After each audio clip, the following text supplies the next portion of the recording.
Right, well, I'm delighted today to welcome Zoe Price of ISG. This is the first in a series of video interviews that we're doing with construction bosses. And this one we've decided to host on our website on the day of our shortlisting, our shortlisting announcement for the Building Awards. So we're thrilled to have Zoe along with us today for that. But obviously, while the shortlist for the Building Awards is a day of celebration for the companies that have made it on there, we obviously can't ignore the backdrop, which is a pandemic, a recession, and contractors, consultants, everyone really involved in construction struggling to find a way through. And I know that people in the industry are really resilient, very positive, none more so than Zoe. So I thought it would be a great opportunity really to talk to Zoe about what's happening at ISG and her experiences. So I'm just going to jump in here, Zoe, and just sort of say, how does this all compare? You've been in the industry a while. How does it compare with past downturns, past recessions, maybe even the financial crash of 2008? Yeah, and I think that's a really good point. So I think that the pandemic, COVID, has definitely been different. And when I try to think about why that is different, it's actually been a catalyst for us to change. So I think previous with downturns, we've all sort of just carried on as normal and hoped that it would get better. But actually with COVID, we've had to change and do things differently. And I think we've seen far more collaboration across industry this time. So whether that's with general contractors, with industry bodies, or with the supply chain, if you look at where construction is now, we've probably never been in such a positive place as an industry in terms of how we've shown that we're agile and flexible and responsive. And I think some of the work we've been doing is amazing. And the speed we've done it. So I feel this time it's very different, and we've actually made improvements for the longer term and had to do them over a very quick time. I mean, that difference in how the industry's reacted. So I think that's because in the early days when there was the lockdown days, that it was so extreme that it brought out, I guess the general population as well, this spirit of what can we do to help? Yes. Is that kind of what your experience was? Yeah, definitely. And I think as the board of construction, I still remember when we had the evening of the announcement and we had a call for 3 hours saying, what do we do? And we all agreed unilaterally that we should pause what we were doing, but only to make sure that everyone was safe and felt safe on our project sites in our offices, but then we should keep going. And we should keep going because construction is critical to the economy, it's critical to jobs and our clients and our people. So as long as people could feel safe and they wanted to come into that environment, and we spoke to clients and our supply chain, it was a decision that we made, and I think the industry made, and just showed how quickly we could adapt. So if you look at sort of the site operating procedures, how quickly we had a consistent approach across all contractors, which we've never been able to do before. So I really think everyone stepped up, just paused for a moment, and then thought, actually, how do we go forward and make this, the positive that we can? Yeah, so that's an interesting point. In the early days, there was a bit of confusion from government. Was construction allowed to carry on? Then there was the clarity. Yes, you are. Yes. And then it was how do we do it? So how long was ISG sites sort of out of action? How long did it take you to get back? So it changed, and we paused some sites for probably 48 hours, but then we kept going. So we literally did a very enhanced risk review around the social distancing and our safety measures on site to make sure that everybody on site felt safe and wanted to come into work. And then we kept going. So productivity did drop, but if you look at where we are now, we're in the mid-90s, 93, 94% productivity, which is amazing because we're still abiding by the 2-metre social distancing. So I think we just took that time to reflect, but then keep going. And that's probably something we need to do more of in construction. Instead of just going full pace all the time, if we just take that time to plan, which we know is the right thing to do, and we can keep going and go safely. And the feedback we had from our clients was unbelievable in terms of just helping and supporting them as well, and our people. Yeah. So obviously 93% productivity is amazing. It's not 100%. No. Do you think that it's ever possible with site operating procedures in place? So I think if we really stick to our social distancing, which we must do to make sure that we're keeping everyone safe, we can probably improve slightly further because we're already seeing innovations from the supply chain and methods of working and materials and products. So we could probably push it a bit more, but we just must make sure that we keep that social distancing and welfare facilities. So whether we can achieve 100% with the current guidelines is questionable, but I think to be mid 90s is pretty good. Yeah, yeah. Okay, so that's the sort of the operational side, the site. In terms of a business at ISG, what's your experience been of, sort of the client side experiencing, which sectors have been worst hit, would you say? So I think to begin with, probably like all industries, clients just thought, what do we do? But with ISG, because we're in such a diverse range of sectors, so we're in logistics and distribution, we do data centres, and the government have made a very firm statement to say we'll build our way out of this. So our public sector resilience as well means that we're well positioned in the sectors. And I think some clients are just taking time to adapt to what is the new norm going to be. And that might affect longer term plans, but at the moment, the sectors we're in, we're seeing a real resilience. Okay, so there's not one area that you've thought, actually that's in trouble, we're going to strategically maybe pull out of that area of activity and focus on the ones that are resilient? I think our planning, because I would say that ISGs are sort of very forward thinking and visionary, and the sectors that we positioned ourselves in were very much the tech sectors and distribution, how products are changing and being distributed in the government. So we were really well positioned for the sectors that are continuing to grow. And what are your thoughts about the office market? Obviously, everyone's talking about, companies Everybody's, yeah. themselves are thinking, do we get our staff back into offices? And I'll ask you about ISG's approach to that. But in terms of offices as a sector, ISG did office fit out, obviously, and things like that. So is that something you're concerned about, or do you just see it as evolving, or what are your thoughts? We've been looking at, we're monitoring really closely with our clients. I think the general feedback is that people will still need space, and that might change. That might change in terms of geography. We might find people wanting to work closer to home. So there's been quite a few reports recently about local town centre regeneration, and will that be where people want to work? Will people want to come in more to an office to collaborate? So the space we provide, will that have to be different, and the experience that people have? But I think some of our clients are saying it's too difficult to make a knee-jerk decision now. Let's see what the new norm is. But there is a definite requirement for space in the future, although that space will evolve in terms of what it needs to be. So I think supported by our strong sectors, we don't see that as a challenge for us. Yeah, so clients are just hanging back, maybe deferring decisions until they know where they're going to want their office space and how they're going to want it laid out. Yes. Yeah. Okay. And then in terms of your own office staff, how many offices have you got, and what sort of percentage are back in there? So our offices are all still open. If we look at them, we look at that internationally, and in the UK, they're all still open as well. And our policy right through has been that we're a project-based business. So our projects have remained open. Our offices are open if people want to come into that space. Obviously, they've been completely reconfigured, and there's 2 metre social distancing guidelines. We've got thermometer check-in as you go in, so thermal model as you go in. So they feel like a safe space.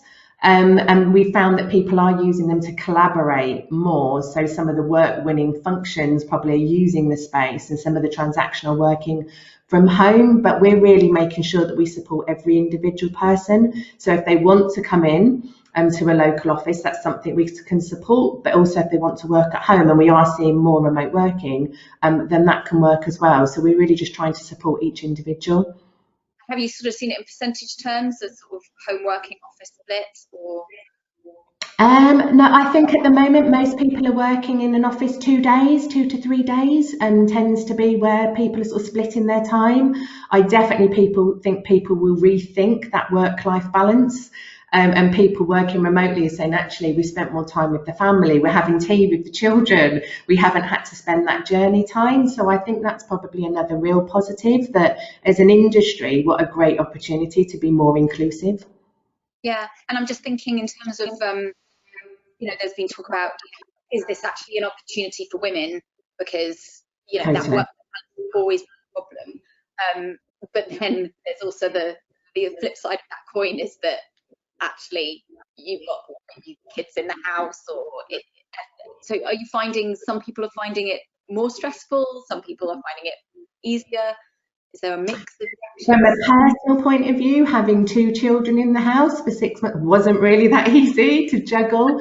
I think now they're back at school, it's really presenting an opportunity. So I can do the school drop, but I can come back and still work, and I can still go into work when I need to into the office. So it's really given me that balance. So totally understand people with children at home. It hasn't been an easy time, but I think as we get to, like you said, the more norm and into a routine, it's going to be a real benefit for people, and definitely something we should maximise on.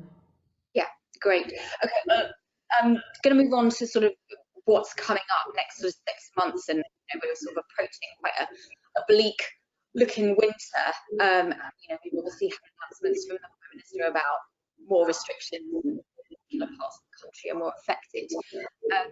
But just before we do that, just to go back a little bit,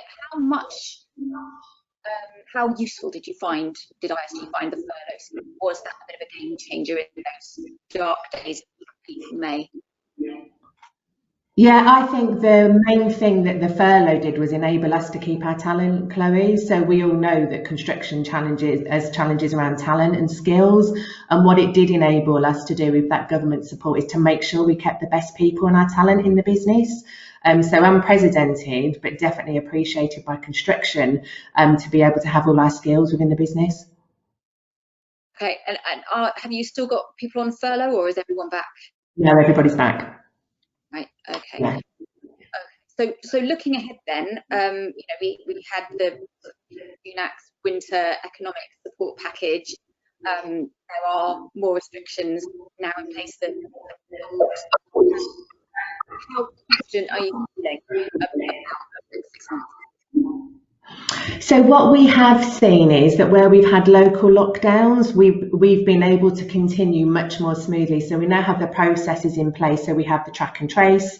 We have all of everybody logging into site. So we can really see if we do have a case on the site, we can quickly trace and contain that, and we can keep the projects going. So I think as things have evolved with our processes and approach, everybody's just much more informed about how we need to react to keep people safe. So definitely feel that our projects will keep going at the levels that they are, and we have plans to make sure that's in place. Okay, great. And when you talk about track and trace, then are you saying you've got your own system of testing? Found delays in the testing system? So we use the government. So we've been following all government guidelines very strictly. So in terms of reporting, tracking people on site, being able to follow that through, and if people need to, self-isolating. So we're following government guidelines, and we're able to find that even in areas of local lockdown, we'll be able to respond really quickly. And that's been a real positive. Okay, great. So moving on to sort of the supply chain and how you work with partners in the supply chain. How worried are you about sort of supply chain resilience through this recession? So one of the things that we started, I think it was in week 1, was to say we needed to build much stronger communications with the supply chain. So we started regular team sessions with each of the supply chain. And the first weeks were very much, should we still come into work? What's it going to feel like? Will we feel safe? So we developed a COVID app that enabled us to share with everybody what the experience would feel like when they arrived on site, gave them guidelines. And then the conversation has changed to, are we still going to be paid? Are you going to still pay us on time? Which we have been doing, so we're paying the supply chain on time. And now it's really about giving them confidence in where is the future pipeline? How can we work with you? How can we innovate? How can we get closer to clients? So we've been having some supply chain workshops where our clients have been joining those sessions as well, because that gives supply chain access to our clients and clients confidence actually that we're planning for the future. So that is one area that I think we've really got much stronger on through COVID, and something we will continue going forward. And we need to give them that support and that engagement. And I think by being open and working with them, we can make sure that we're in the best position going forward.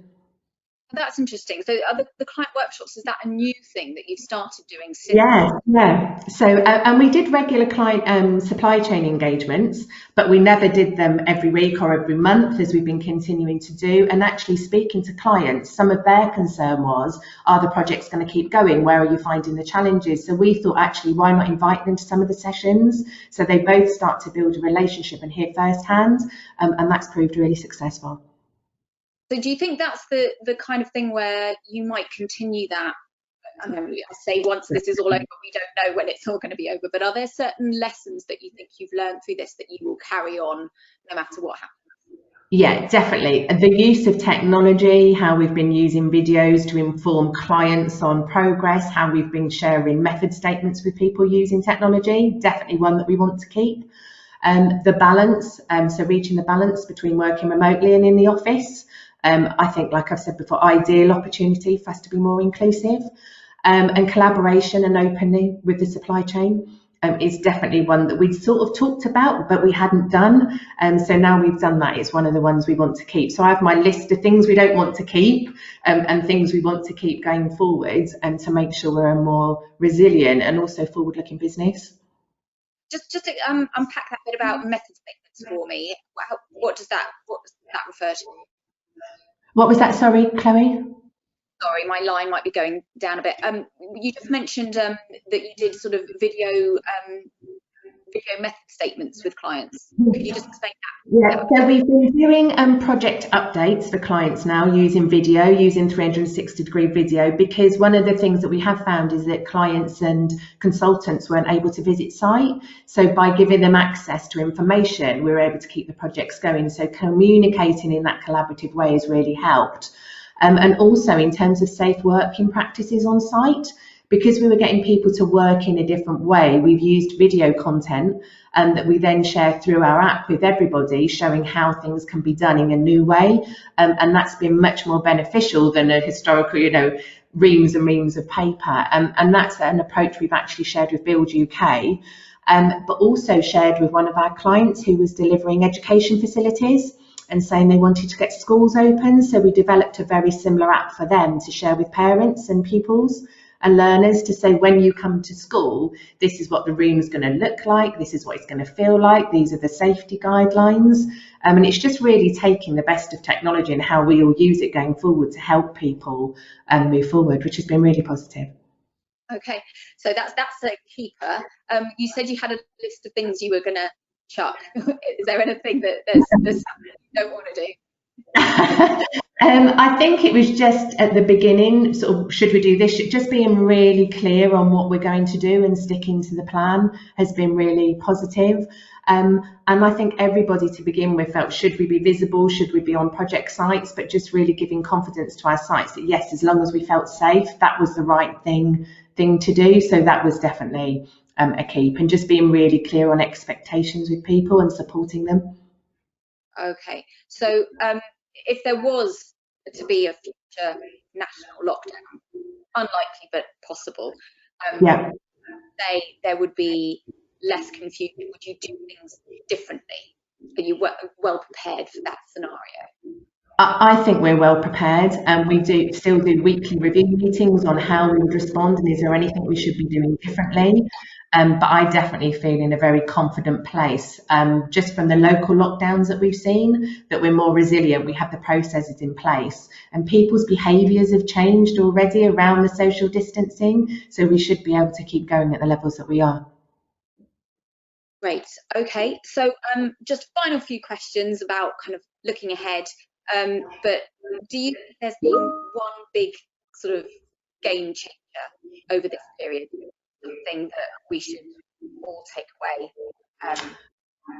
I think it's the way we've all come together to work. So if I look at the Build UK calls as well that were happening every week with 30, 40 contractors on there, all sharing what challenges we were having, coming up with a consensus and finding a way to move forward, which would have been the site operation procedure. It was things, all challenges we were having on a daily basis and conversations to come together and share those and move forward. I haven't seen that in industry before. And I think that's definitely one that's been a game changer. That's great. And I think just to end it off, because obviously we're wanting to be positive today, being our shortlist. Yeah. Any other positives that we can gain from this crisis? Either stuff that's happened at ISG that you just think, actually, that was a really great thing we did, or like you say, you know, there's been industry achievements, there's been the CLC, there's Build UK working together, but anything specific that you could point to and go, actually, we're really proud of the behaviour then? I think you've just picked it up there, that we generally feel proud of how we've responded and how we've been agile.